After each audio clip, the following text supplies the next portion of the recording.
हर हर महादेव दोस्तों, कैसे हैं आप सब लोग। आई जस्ट होप आप सारे के सारे लोग बहुत ज्यादा अच्छे होंगे एंड मैं भी काफी ज्यादा अच्छी हूँ। एंड आज है हमारा डे 69 90 डेज योगा चैलेंज का।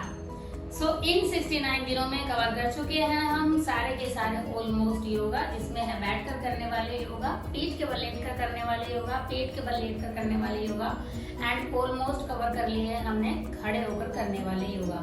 और इसके बाद हम कवर करेंगे अपने सारे, जैसे संत के नाम पे योगा, वस्तु के नाम पे योगा, ठीक है। सो ये सारी चीजें या फिर पक्षियों के नाम पे योगा, ये सारी चीजें, ये सारे के सारे योगा हम कवर करने वाले हैं 90 दिनों में। और आज है मेरा डे 69। अगर आपको इन 69 दिनों में मैंने कौन कौन से योगा कर लिए हैं सबके बारे में डिटेल में जानना है, क्या फायदे हैं, क्या नुकसान है, कितने देर तक करना है, तो आप जाकर मेरी वीडियोस में चेक कर सकते हैं।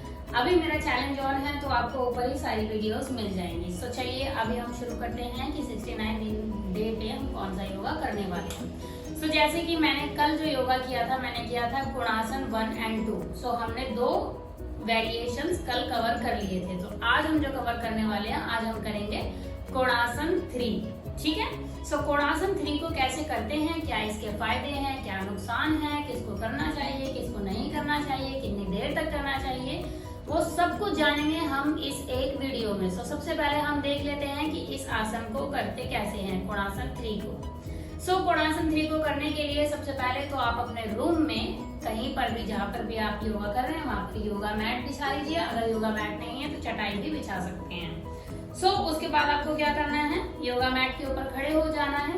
खड़े होने के बाद एकदम सीधे आपको अपने दोनों पैरों को शोल्डर से बाहर लेकर आना है, कुछ इतना, ठीक है।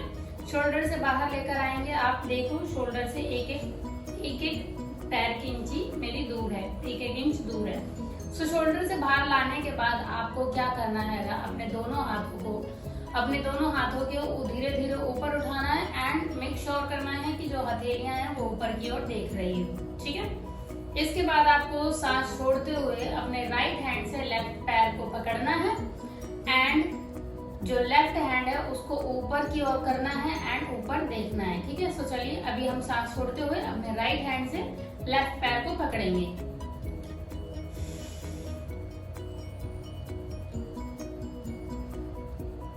एंड अब हम क्या कर रहे हैं, अपने दूसरा जो लेफ्ट हैंड है उसको देख रहे हैं और हमने राइट पैर पकड़ा हुआ है। अगर आपसे ये इतना नहीं पकड़ा जाता तो आप इसे यहाँ कंधे से भी पकड़ सकते हैं, कंधा नहीं घुटने से भी पकड़ सकते हैं। फिर आप धीरे धीरे से बढ़ा के ऐसे ऐसे धीरे धीरे नीचे तक ला सकते हैं, जितना नीचे आप ला सके, आप कंफर्टेबल हो उतना।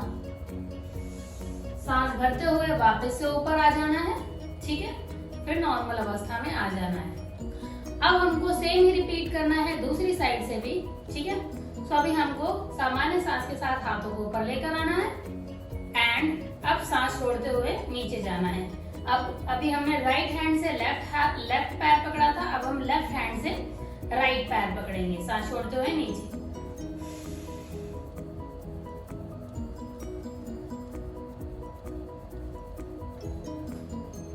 एंड हथेली देखेंगे अपने राइट हैंड की।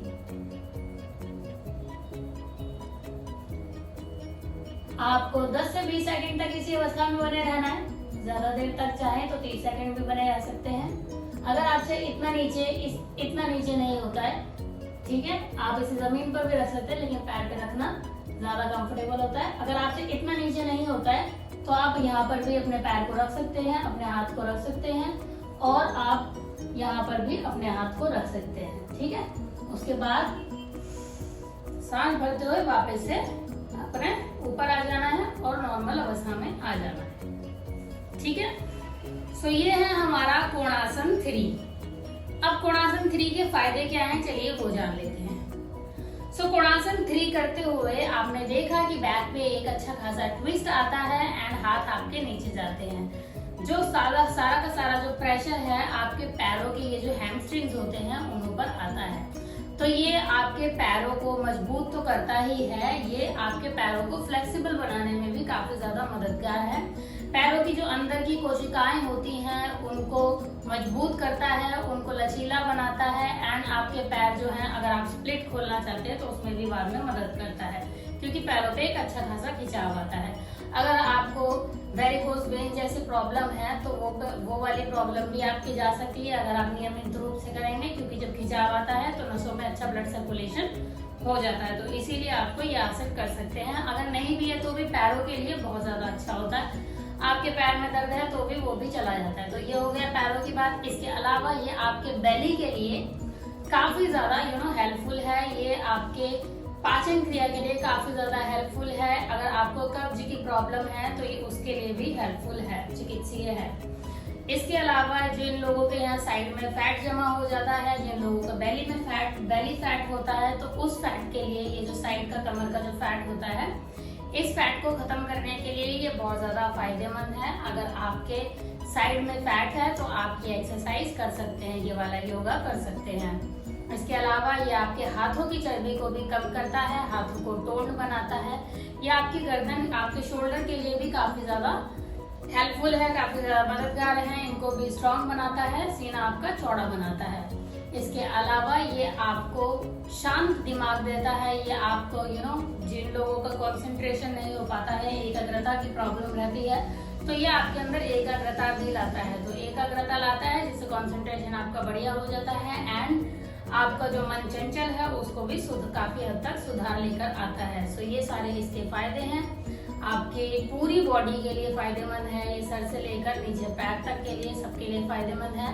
आपके हाथों के लिए, कमर के लिए, आपकी रीढ़ की हड्डी के लिए काफी ज्यादा फायदेमंद है, क्योंकि जब आपकी कमर ट्विस्ट होती है तो रीढ़ की हड्डी की जो आसपास की जो कोशिकाएं होती हैं वो लचीली बनती है, वो मजबूत बनती है, जिसकी वजह से आपकी रीढ़ की हड्डी भी काफी ज्यादा मजबूत हो जाती है। ये आपके पैरों के लिए, पैरों की नसों के लिए काफी ज्यादा मददगार है। ये काफी ज्यादा आपके पैरों पे खिंचाव लाती है, जिसकी वजह से पैरों की जो नसें हैं वो खुल जाती हैं, पैर जो है वो खुल जाते हैं, ब्लड सर्कुलेशन उनमें अच्छा हो जाता है। तो पैरों की टोनिंग तो होती ही है, पैर मजबूत तो होते ही हैं, साथ के साथ अगर पैरों की कोई प्रॉब्लम है तो वो भी चली जाती है। तो ये सारे इसके फायदे हैं।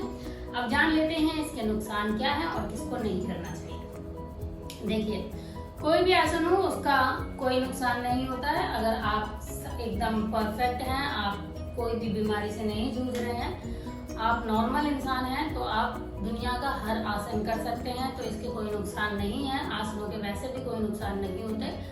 अब किसको नहीं करना चाहिए वो जान लेते हैं। उन लोगों को नुकसान हो सकता है जिन लोगों को नहीं करना चाहिए, जैसे कि प्रेग्नेंट महिलाएं।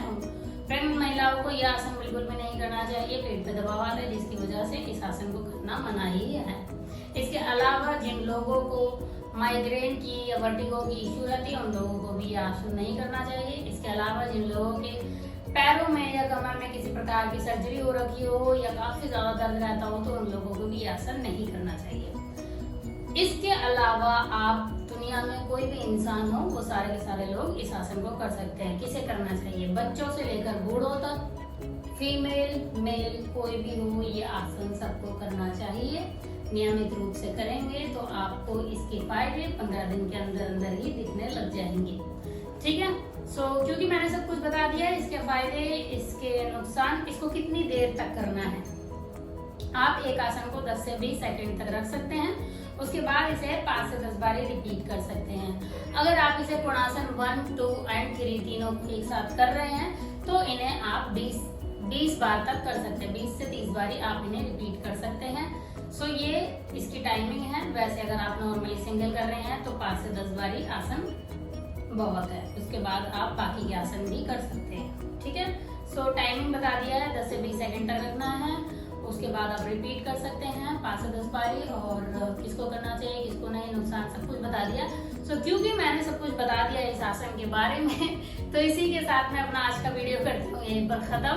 Thank you so much guys for watching my videos.